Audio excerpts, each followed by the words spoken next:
Thinking about something in endless circles is exhausting. While everyone overthinks a few things once in a while, chronic overthinkers spend most of their waking time ruminating, which puts pressure on themselves. They then mistake that pressure to be stress. There are people who have levels of overthinking that are just pathological, says clinical psychologist Catherine Pittman, an associate professor in the psychology department at St. Mary's College in Notre Dame, Indiana. But the average person also just tends to overthink things. Pittman is also the author of Rewire Your Anxious Brain: How to Use the Neuroscience of Fear to End Anxiety, Panic, and Worry. Overthinking can take many forms: endlessly deliberating when making a decision and then questioning the decision, attempting to read minds, trying to predict the future, reading into the smallest of details, etc. People who overthink consistently run commentaries in their heads, criticizing and picking apart what they said and did yesterday, terrified that they look bad, and fretting about a terrible future that might await them. What ifs and shoulds dominate their thinking, as if an invisible jury is sitting in judgment on their lives. And they also agonize over what to post online because they are deeply concerned about how other people will interpret their posts and updates. They don't sleep well because ruminating and worrying keep them awake at night. Ruminators repetitively go over events, asking big questions: why did that happen? What does it mean? Adds Susan Nolan Hoeksema, the chair of the Department of Psychology at Yale University and the author of Women Who Think Too Much: How to Break Free of Overthinking and Reclaim Your Life. But they never find any answers. If you consistently focus on ruminating and make it a habit, it becomes a loop, and the more you do it, the harder it is to stop. Clinical psychologist Helen Adesky, Psy.D., shares some insight. So often people confuse overthinking with problem solving, says Adesky, the author of Stop Anxiety from Stopping You. But what ends up happening is we just sort of go in a loop. Adesky says, we're not really solving a problem. Overthinking is destructive and mentally draining. It can make you feel like you're stuck in one place, and if you don't act, it can greatly impact on your day-to-day life. It can quickly put your health and total well-being at risk. Rumination makes you more susceptible to depression and anxiety. Many people overthink because they are scared of the future, and what could potentially go wrong. Because we feel vulnerable about the future, we keep trying to solve problems in our head, says David Carbonell, a clinical psychologist and author of The Worry Trick: How Your Brain Tricks You into Expecting the Worst and What You Can Do About It. Extreme overthinking can easily sap your sense of control over your life. It robs us of active participation in everything around us. Chronic worriers show an increased incidence of coronary problems and suppressed immune functioning. Dwelling on the past or the future also takes us away from the present, rendering us unable to complete the work currently on our plates. If you ask ruminators how they are feeling, none will say happy. Most feel miserable, says Nicholas Petrie, a senior faculty member at the Center for Creative Leadership. Overthinking can trap the brain in a worry cycle. When ruminating becomes as natural as breathing, you need to quickly deal with it and find a solution to it.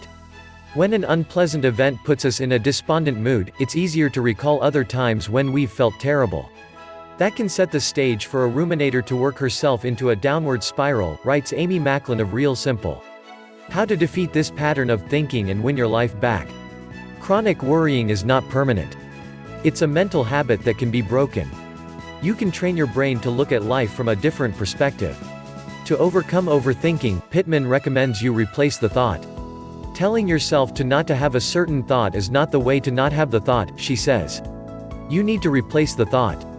What if she were to tell you to stop thinking about pink elephants? What are you going to think about? That's right, pink elephants. If you don't want to think about a pink elephant, conjure up an image of, say, a tortoise. Maybe there's a big tortoise holding a rose in its mouth as it crawls, says Pittman.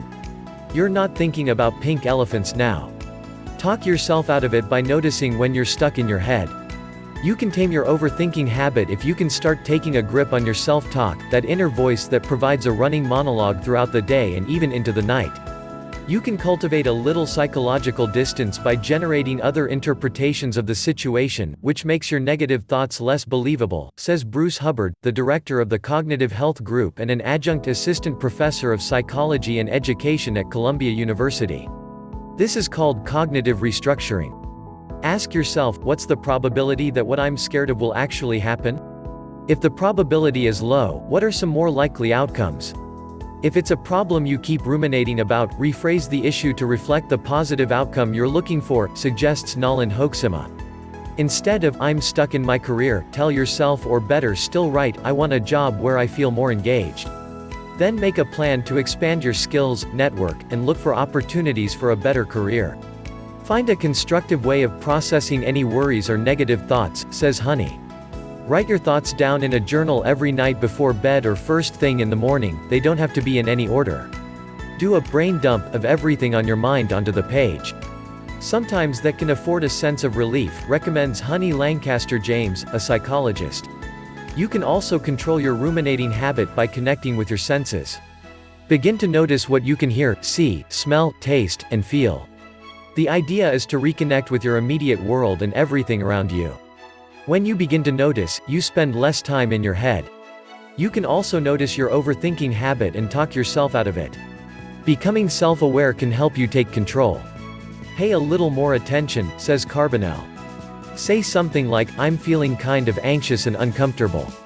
Where am I? Am I all in my head?